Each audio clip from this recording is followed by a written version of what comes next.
भाई सभी दर्शकों को मेरा नमस्कार। मैं आशीष सांगवान आपका एक नए वीडियो में स्वागत करता हूं। दोस्तों आज मैं फ़िलहाल हूं भारत जोड़ो भवन, जो कि चरखी दादरी में मौजूद है, चंपापुरी रोड पे। और इससे पहले आपने राहुल गांधी जी की जो भारत जोड़ो यात्रा है वो आपने देखी होगी, लेकिन फ़िलहाल मैं मौजूद हूँ भारत जोड़ो जो भवन है उसके बिल्कुल सामने, और मेरे साथ मौजूद हैं दीपक लांबा जी। तो लांबा साहब, सबसे पहले तो बहुत बहुत स्वागत है आपका हमारे चैनल पे। जी धन्यवाद आशीष जी। और समय समय पे जो है हम इनसे बातचीत कर रहे हैं और दादरी से ये दावेदारी ठोकते हैं कि कांग्रेस का जो टिकट है ये उम्मीद करते हैं कि वो उनको मिले, और ये दादरी के लिए कुछ अच्छा इनके माइंड में है। और इनकी जो यात्रा है, पिछले वीडियो में हमने जैसे बात की थी तो 32 गांव इन्होंने कवर कर लिए थे, और अभी आज इनसे हम बातचीत करेंगे। तो लांबा साहब, आज जो आपकी यात्रा है उसने कितने गांव कवर कर लिए? हम 41 गांव कवर कर चुके हैं। ठीक है जी। और 41 गांव के लगभग हर गांव में, ये तो नहीं कह सकते कि हर घर तक पहुंच गए, लेकिन हाँ। हर गली तक जरूर गए। हर गली तक पहुंचे। हाँ, जिसमें ये है कि कुछ घरों में कुछ लोग मिलते हैं, कभी बंद भी होते हैं, कहीं खेत में गए होते हैं, तो जो हमें दिखाई देता है गाँव में उससे हम मिलते हैं, बात जरूर करते हैं। ठीक है। अच्छा लांबा साहब, एक इंटरनेशनल मुद्दा है आज के टाइम पे जी, जो ओलंपिक गेम्स हैं, उसमें जो एक आज के टाइम पे इंटरनेशनल जो मुद्दा है विनेश फोगाट को लेके तरह तरह की जो राजनीतिक चर्चाएं हैं वो बाज़ार में हैं, और हर गली चौराहे पे वो चर्चाएं होती हैं कि उनके साथ गलत हुआ, ये हुआ, वो हुआ। तमाम जो लोग हैं, वो एक पंचायतों का जो दौर होता है हमारे हरियाणा में वो भी शुरू हो चुका है जी। तो अगर आपको मौका मिलता है दादरी से एज ए MLA, तो आपसे हम बातचीत करेंगे जो महिला जो है, महिलाओं के लिए आपका क्या प्लान है?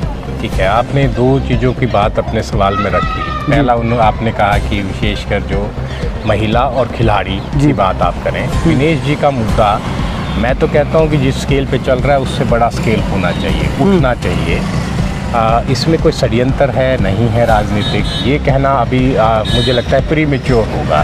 अब इसकी जांच हो जाएगी, सब हो जाएगा तो कुछ ना कुछ सामने आ जाएगा। लेकिन इसमें मैं एक बात से कतई इनकार नहीं कर रहा, और एक बात से बिल्कुल पूरी तरह मैं आश्वस्त हूँ।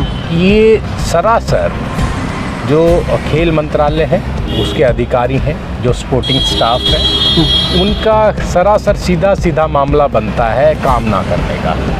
आप किसी व्यक्ति की कैटेगरी वाइज वेट के हिसाब से वो कहीं ना कहीं खेल में भाग लेता है। जब कैटेगरी वाइज ये स्पेसिफिक है कि इतना वजन होना चाहिए, तो मैं यदि आपका सपोर्टिंग स्टाफ हूँ और मैं खेल मंत्रालय का रिप्रेजेंटेटिव हूँ जो कि सिर्फ ये करने के लिए गया है कि खिलाड़ी अपनी वहाँ पे परफॉर्मेंस ठीक से दिखा सकें, ठीक है, और मैं सिर्फ एक बेसिक चीज़ का ध्यान नहीं रख पाता। ये तो हमारे यदि गांव का कोई बिल्कुल कम पढ़ा लिखा व्यक्ति, बुजुर्ग भी साथ चला जाता, तो वो बार बार रोज कहता रहता है कि भाई बेटी अपना वेट का ध्यान रखना, चेक करते रहना। 1500 रुपये की मशीन आती है वेट चेक करने की। तो खेल मंत्रालय के अधिकारियों का, स्पोर्टिंग स्टाफ का, उनकी मेडिकल टीम का सीधा ये मतलब काम ना करना, अपने काम के प्रति जवाबदेही के लिए बिल्कुल तैयार न रहना, उसका मामला तो पहली ही नज़र में बनता है। षड्यंत्र की बात अभी मैं नहीं कह रहा, उसके लिए ज़रूर कुछ जांच होंगी, जो वो भी सामने आ जाएगा।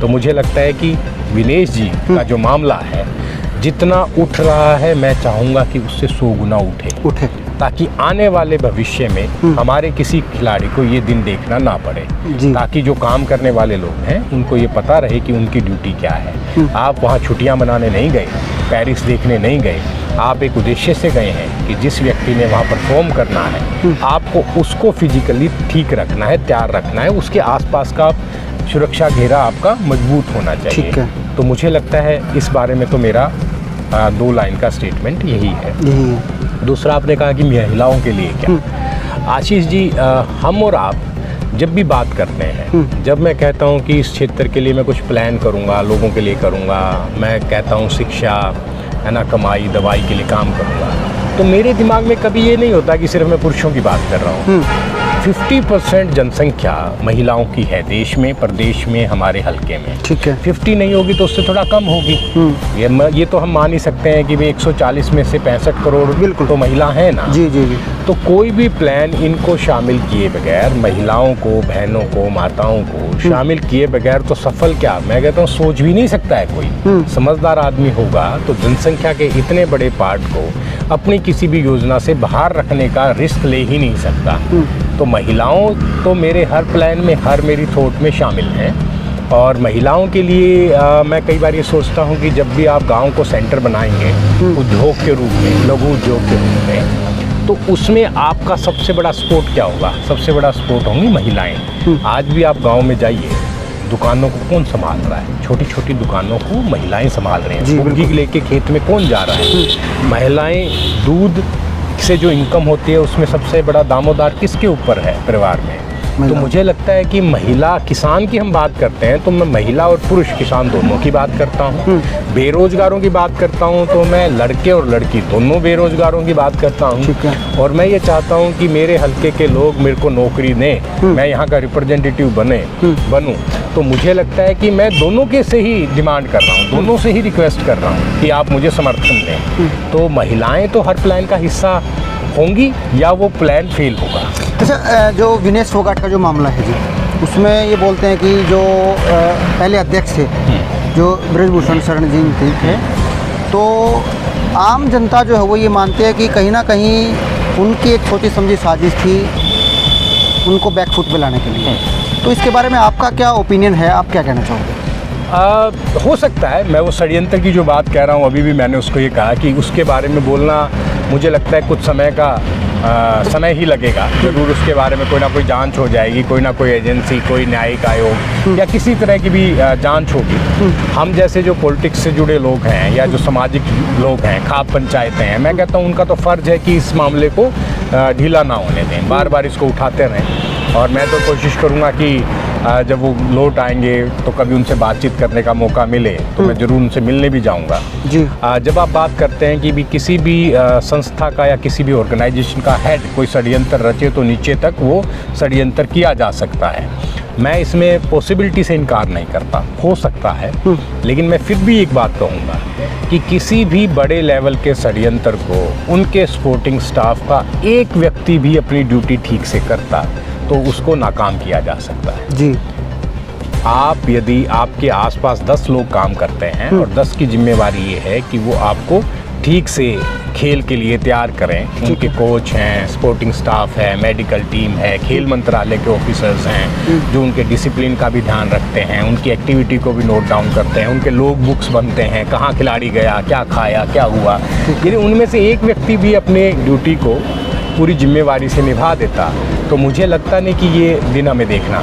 इट मीन्स कहीं ना कहीं जो है सिस्टम पे आप सवाल उठा रहे हैं। सिस्टम बिल्कुल ही, मैं तो बार बार आपको कह रहा हूँ, आप और मैं बात कर ही नहीं रहे होते यदि सिस्टम, हर तरह के सिस्टम में लोग अपनी मेहनत से काम कर रहे होते। हम समस्याओं की बात करते हैं, हम प्लान की बात करते हैं, मैं आके कह रहा हूँ कि क्षेत्र की जनता मुझे मौका दें। ठीक है। यदि यहाँ के एग्जिस्टिंग नेता सही से काम कर रहे होते तो क्या हमारे पास यहाँ विकल्प होता, क्या हमारे पास यहाँ अपॉर्चुनिटी होती? बिल्कुल नहीं होती। तो मैं तो इस कोशिश में हूँ कि अगले 5 साल के बाद जब आप मेरे से बात करें जी, तो और आप किसी नए व्यक्ति को या पुराने नेताओं से जब जाके बात करें तो उनको ये फील हो कि दादरी में अब एक रिप्रेजेंटेटिव के नाम पे नौकरी लेने का विकल्प बचा नहीं, क्योंकि दीपक ने बहुत अच्छा काम किया है। तो मैं तो ये मानता हूँ मेरे लिए अपॉर्चुनिटी तभी आई है कि लोग अपना काम ठीक से नहीं करते। तो कहीं भी अपॉर्चुनिटी की बात करें, मैं कई बार मजाक में अपने दोस्तों से भी हम लोग बात करते हैं तो लोग कहते हैं कि भारत में कहीं भी जाएं इतनी कमियां हैं, तो मैं कहता हूँ ये तो अपॉर्चुनिटी का देश है। वो कहते हैं कि यदि विदेश में, यूरोप में आप गांव की लाइब्रेरी में जाएं तो आपको कोई भी कमी नहीं मिलेगी, सब चीज़ें बहुत फर्स्ट क्लास और बहुत ऑर्गेनाइज होंगी। तो मैंने कहा यदि यहाँ की लाइब्रेरी में जाके आप पहले ही 15 मिनट में 50 कमियाँ ढूंढ सकते हैं तो ये कमी के अलावा अपॉर्चुनिटी भी है, क्यों ना आप एक अच्छी लाइब्रेरी बना दें। फिर यदि मैं पॉलिटिक्स में यहाँ आया हूँ और यहाँ के लोग बहुत अच्छा काम कर रहे होते तो मेरे लिए काम कितना मुश्किल होता, बहुत मुश्किल होता, मुझे और अच्छा सोचना पड़ता। जी बिल्कुल। लेकिन काम करने वालों के इर्द गिर्द हमेशा जनता का फ़ायदा होता है। फ़ायदा होता है जी। अच्छा, विनेश फोगाट की जैसे 14 तारीख को कल वो इंटरनेशनल जो एयरपोर्ट है उस पर उतरने वाली है, इंडिया में आने वाली है, तो उसके बारे में आपकी क्या प्लानिंग है जी? देखिए, मैं इतना बड़ा नेता तो हूँ नहीं कि मैं यदि उनको रिक्वेस्ट डालूं कि मैं आपसे मिलना चाहता हूँ, क्योंकि अभी तो हमसे ऊपर ये कह सकते हैं पॉलिटिक्स के बहुत से लोग हैं। हरियाणा के प्रतिपक्ष के नेता हैं, वो भी ज़रूर उनसे मिलने जाएंगे। पॉलिटिकल पार्टी के अलग अलग अध्यक्ष हैं, यहाँ के नेता, वो सब जाएंगे। मेरी उस लेवल पे मैं मतलब इस सच्चाई को मैं कभी नकारता नहीं कि आप मेरे को ये पूछें कि आपका क्या प्लान है। प्लान मेरा कुछ नहीं है, मेरी इच्छा है कि मैं उनसे मिलूँ। अब ये हो सकता है कि पहले 1 महीने तक मुझे समय ही ना मिले, क्योंकि वो बहुत से लोगों से मीटिंग करने में, बात करने में व्यस्त होंगे, लेकिन मेरी हमेशा इच्छा रहेगी कि मैं उनसे मुलाकात करूं। आपकी कहीं मुलाकात हो तो आप भी मेरी ये रिक्वेस्ट उन तक पहुंचाएं। जी जरूर। मुझे ये ज़रूर लगता है कि जो भी नेता मिले वो ये भी ध्यान रखे कि विनेश के साथ जो बुरा हुआ है उसकी जांच भी हो, और एक बड़ा हिस्सा दिमाग में ये लेके भी चलें कि वो किसी दिन डिसीजन मेकिंग पोजीशन पे पहुंचें। मान लो आज प्रतिपक्ष के जो नेता हैं कल को हरियाणा के सीएम बनते हैं, तो कम से कम वो उस डिसीजन मेकिंग स्पेस में यदि पहुंच जाते हैं तो वो ये इंश्योर करें कि इस तरह की घटना मुझे लगे कि फ्यूचर में कभी ना हो, इसकी संभावनाएं बिल्कुल ख़त्म कर दी जाएं। तो मुझे लगता है ये सबसे बड़ा सपोर्ट होगा खेल को भी, खिलाड़ियों को भी, और हरियाणा के प्रदेशवासियों को भी, जिनका बिल्कुल दिल से जुड़ाव हो गया था विनेश से। और हम लोग ये सोच रहे थे कि सिल्वर तो आ ही गया भाई, है ना, लेकिन ये बड़ा मतलब कैसे हुआ, दुख भी हुआ, कई देर तक तो समझ नहीं आया क्यों हो रहा है, क्या हो रहा है ना। तो मुझे लगता है कि यदि जो भी लोग उनसे मिलें जो मेरे से ज़्यादा डिसीजन मेकिंग पोजीशंस पे हैं, आज की डेट में तो मैं एक आम नागरिक हूँ, लेकिन यदि 2,06,000 लोग मेरे को समर्थन देंगे तो मैं इंश्योर करूँगा कि इस तरह की चीज़ों में मैं अपना कुछ ना कुछ योगदान ज़रूर दूँ। हरियाणा गवर्नमेंट यदि दूसरी बनती है, कांग्रेस सरकार बनती है और मैं उसका हिस्सेदार हूँ, तो मैं अपनी तरफ से ये ज़रूर एक रिक्वेस्ट लेटर सीएम साहब को भेजूंगा कि आने वाले समय में हरियाणा के एथलीट जहां भी कम्पीट करने चाहें, हरियाणा सरकार उनके स्पोर्टिंग स्टाफ में कुछ लोगों को अपने खर्चे पे उनके साथ भेजे। नो डाउट खेल मंत्रालय हरियाणा सरकार के लोगों को नहीं भेजेगा, लेकिन जब वो हमारा एसेट हैं, हमारे प्रदेश के लोग हैं, तो क्यों ना हम उनकी सहायता के लिए अपना स्पोर्ट्स स्टाफ साथ में दें। इट्स लाइक जैसे आप देखेंगे 15 अगस्त में अभी 4 लेयर की सुरक्षा होगी।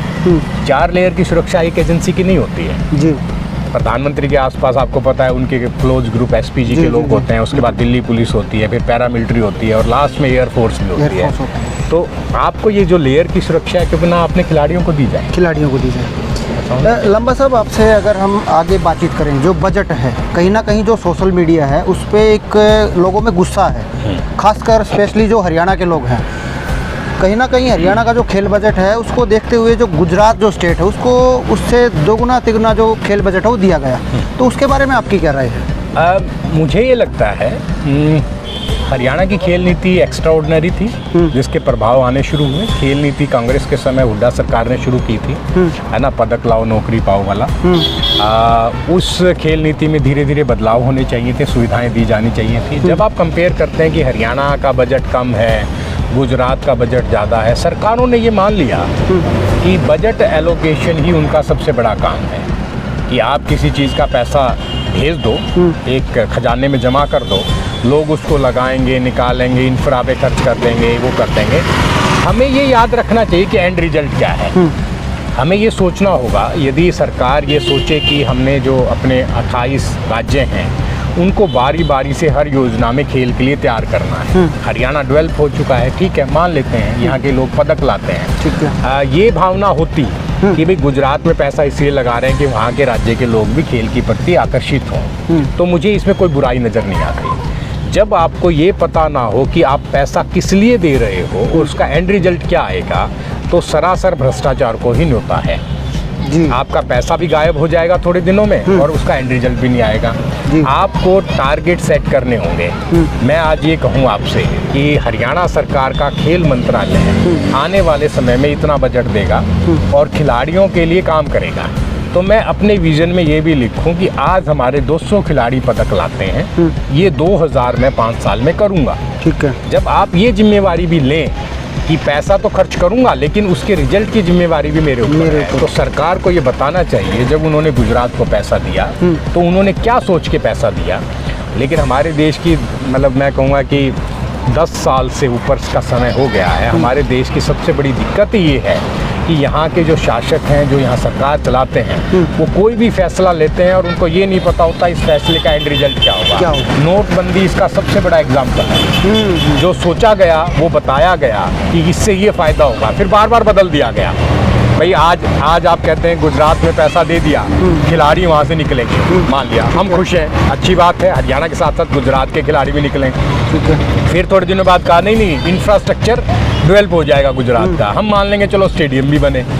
लास्ट में बिना कहे आप इस पे पहुंच जाएंगे कि वो पैसा गायब हो गया और कुछ अधिकारी और नेताओं की जेब में चला गया। तो आप बार बार टारगेट बदलते रहते हैं, पैसा यूज करते रहते हैं, ये सरासर गलत है। भ्रष्टाचार का सीधा सीधा केस बनता है। तो मुझे लगता है कि अभी तो 24 में सरकार उन्हीं की आ गई है, लेकिन मुझे लगता है यदि 29 में सरकार आएगी तो ऐसा नहीं है कि कुछ भी छूटेगा, सारी भेदभाव नहीं होगा, सजा में भी नहीं होगा और मैं कहूँगा कि फैसिलिटी में भी नहीं होगा। सजा जरूर मिलनी चाहिए जिन लोगों ने देश के साथ, मैं तो कहूँगा गद्दारी होती है। आप देश का टैक्स पेयर का पैसा, लोगों के रोजगार में कमाया हुआ पैसा, यदि मैं आज कोई काम करता हूँ मेरे को 100 रुपये मिलते हैं तो सरकार 30 रुपये लेके जाती है। ठीक है। जब 30 रुपये, आप 30 तो प्रत्यक्ष है, अप्रत्यक्ष रूप से जो मैं खाना खा रहा हूँ, माचिस खरीद रहा हूँ इवन, या हम कहें कि आज मैं और आप बात कर रहे हैं तो वीडियो बना रहे हैं, इसको हम किसी डाटा नेटवर्क पे डालेंगे मोबाइल पे, तो इसमें भी हम टैक्स दे रहे हैं। तो अप्रत्यक्ष तो बहुत ज़्यादा है, प्रत्यक्ष ही 30% है। जी। अच्छा, लास्ट में एक सवाल लंबा साहब आपसे। विनेश फोगाट ने जो है संन्यास लेने की बात कही है। काफ़ी सारे लोग जो सामाजिक लोग हैं वो ये मानते हैं कि उन्होंने ये फैसला गलत लिया, आवेश में आके ये जो है फैसला गलत लिया गया, उनसे रिक्वेस्ट की जाएगी, तो उसके बारे में आपका ओपिनियन क्या है? देखिए, मैं यदि उन्होंने ये फैसला ये सोच के लिया कि उनके साथ गलत हुआ तो मुझे लगता है कि ज़रूर उनको उस फैसले पे दोबारा सोचना चाहिए।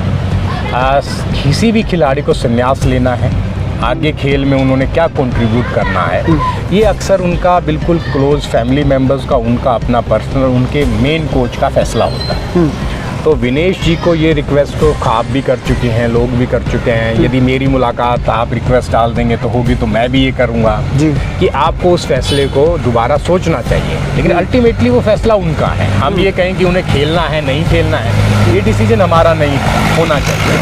वो सोचें कि उनको खेलना नहीं है, लेकिन वो पूरे हरियाणा में रेसलिंग की नर्सरी तैयार कर देंगी और अपनी जैसी बहनों को वहाँ बड़े बड़े मेडल लाने की बात यदि वो जिम्मेवारी ले लें तो मुझे लगता है कि वो भी उनका खेल के प्रति एक बहुत बड़ा योगदान होगा। मैं जो आपको कह रहा था 200 से 2000 तक आपको पहुंचना है तो अकेला राजनीति करने वाला आदमी इस पे काम नहीं कर सकता। आपको अपने होनहार खिलाड़ियों को अपने इस सपने में लाना होगा। तो मुझे लगता है कि खेल से जुड़ना और खेल में लगातार प्रगति करना के और आयाम भी हैं। तो विनेश जी का अपना फैसला है, यदि वो खेली बहुत बढ़िया, नहीं खेली तो कम से कम कुश्ती के लिए और हरियाणा के लिए, यहाँ की बहनों के लिए, यहाँ के बच्चों के लिए वो ज़रूर अपना योगदान ताउम्र देती रहे। ऐसी रिक्वेस्ट यदि मैं उनसे मिलूँगा तो ज़रूर। चलिए, बहुत बहुत धन्यवाद लांबा साहब हमारे साथ जुड़ने के लिए, और जो विनेश फोगाट का जो मुद्दा है उस पर बातचीत करने के लिए आपका बहुत बहुत धन्यवाद। तो हमारे साथ लांबा साहब मौजूद थे और इनसे हमने इंटरनेशनल जो मुद्दा आज के टाइम पे बना हुआ है विनेश फोगाट का, उनसे उसके ऊपर इनसे बातचीत की और कहीं ना कहीं सीधा जो है इन्होंने अपने सवालों के जवाब जो है वो दिए हैं। तो और भी आगे ऐसी वीडियो आपको दिखाते रहेंगे। फिलहाल देखने वाली बात ये है क्या विनेश फोगाट जो है, जो संन्यास का जो बात है वो क्या वापसी लेती हैं, ये भविष्य के गर्भ में है ये बात। तो और भी ऐसी वीडियो आपको दिखाते रहेंगे। तब तक के लिए आप हमारे चैनल पे नए हो तो चैनल को सब्सक्राइब कर लें, इसका जो बेल आइकन है वो बेल आइकन दबा लें। नमस्कार, मैं आशीष सांगवान, चरखी दादरी। धन्यवाद। जय हिंद, जय भारत, जय गौ माता। धन्यवाद जी। Thank you.